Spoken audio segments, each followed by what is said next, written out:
नमस्कार, मैं ओंकार पांडे और स्वागत है आपका न्यूज 18 राजस्थान के डिजिटल प्लेटफॉर्म पे।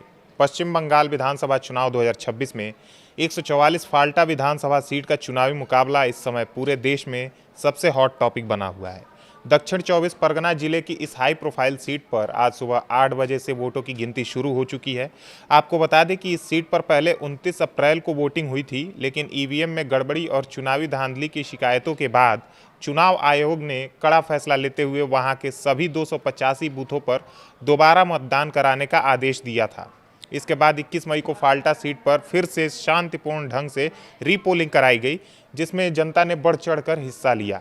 इस बार फाल्टा में 88.78% का बम्पर वोटिंग टर्नआउट दर्ज किया गया है, जो साल 2021 के चुनाव के 87.2% के मुकाबले काफ़ी ज़्यादा है। यह भारी मतदान इस बात का गवाह है कि यहाँ की जनता बदलाव या अपनी पसंद को लेकर कितनी उत्सुक है। फाल्टा सीट के चुनावी समीकरण की बात करें तो इस बार मैदान में कुल 6 उम्मीदवार अपनी किस्मत आजमा रहे हैं।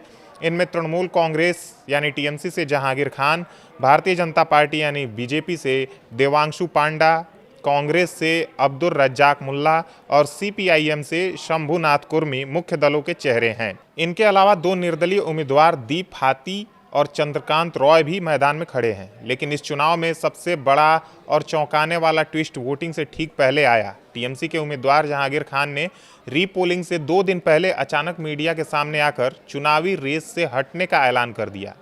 चूंकि नामांकन वापस लेने की तारीख बहुत पहले ही निकल चुकी थी, इसलिए ईवीएम मशीन पर उनका नाम और टीएमसी का सिंबल मौजूद रहा। जहांगीर खान के इस फैसले ने पूरे फाल्टा चुनाव की दिशा ही बदल दी। अगर शुरुआती रुझानों और ताज़ा अपडेट्स पर नज़र डालें तो इस समय मतगणना केंद्र से बेहद हैरान करने वाली तस्वीरें सामने आ रही हैं। फाल्टा सीट, जो पिछले कई चुनाव से तृणमूल कांग्रेस का सबसे मजबूत किला मानी जाती थी, वहां इस बार बड़ा उलटफेर होता दिख रहा है। बीजेपी के उम्मीदवार देवांशु पांडा मतगणना के पहले राउंड से ही लगातार एक तरफा बढ़त बनाए हुए हैं। शुरुआती 6 राउंड की गिनती पूरी होने के बाद बीजेपी के देवांशु पांडा को 44,792 से ज़्यादा वोट मिल चुके हैं और वह अपने करीबी प्रतिद्वंदी से लगभग 26,399 वोटों के भारी अंतर से आगे चल रहे हैं।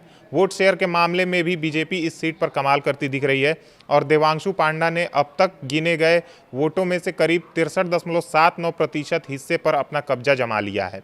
इस मुकाबले में दूसरे नंबर की लड़ाई भी काफ़ी दिलचस्प हो गई है। टीएमसी उम्मीदवार के पीछे हटने का सबसे बड़ा फायदा लेफ्ट और कांग्रेस को मिलता दिख रहा है। इस समय दूसरे नंबर पर सीपीआईएम के उम्मीदवार शंभुनाथ कुर्मी चल रहे हैं, जिन्हें अब तक 17,773 वोट मिले हैं। वहीं तीसरे नंबर पर कांग्रेस के उम्मीदवार अब्दुल रज्जाक मुल्ला, जो 3,784 वोटों के साथ बने हुए हैं। सबसे चौंकाने वाली बात यह है कि टीएमसी के जहांगीर खान इस समय चौथे नंबर पर खिसक गए हैं और उन्हें सिर्फ 1904 वोट ही मिल पाए हैं। चुनावी मैदान से हटने के उनके फैसले का असर साफ दिख रहा है और टीएमसी का कोर वोटर इस बार पूरी तरह बिखर गया है। बाकी बचे 2 निर्दलीय उम्मीदवार दीप हाथी और चंद्रकांत राय भी बेहद कम वोटों के साथ रेस में काफ़ी पीछे छूट चुके हैं। फाल्टा सीट का यह ऐतिहासिक उलटफेर इसलिए भी मायने रखता है क्योंकि साल 2021 के विधानसभा चुनाव में यहाँ की कहानी बिल्कुल अलग थी। 2021 में टीएमसी के शंकर कुमार नस्कर ने इस सीट पर बड़ी जीत हासिल की थी। उन्होंने बीजेपी के विधान पारुई को 40,774 वोटों के बड़े अंतर से मात दी थी।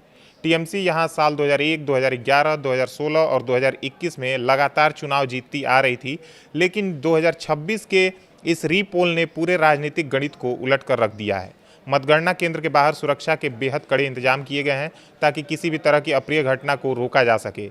जैसे जैसे राउंड्स की गिनती आगे बढ़ रही है, बीजेपी खेमे में जश्न का माहौल गहराता जा रहा है।